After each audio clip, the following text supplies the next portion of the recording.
दोस्तों आज हम शॉर्टली बात करते हैं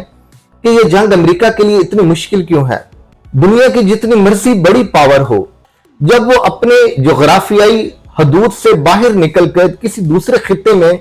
जंग लड़ती है किसी मुल्क के खिलाफ,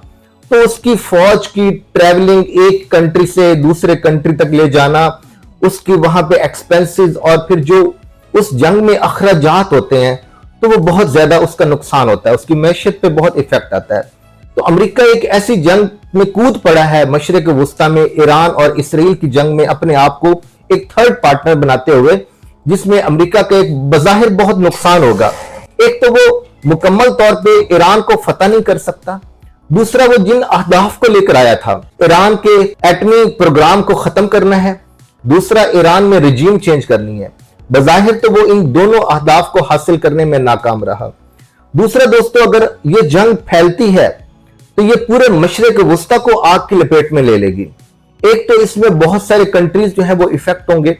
दूसरा आप ऑलरेडी जानते हैं कि जो अब तक जंग की जो सूरत हाल है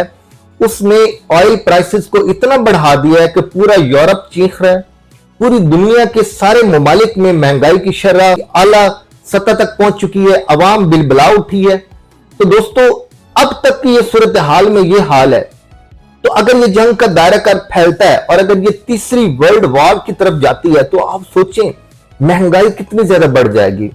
तो दोस्तों यही वजह है कि मगरिब और दूसरी ताकतें जिसमें चीन और रूस शामिल है, वो चाहते हैं कि इस जंग को रोका जाए, कोई मुज़ाकराती अमल फाइनल इस लेवल तक, इस सतह तक पहुंचे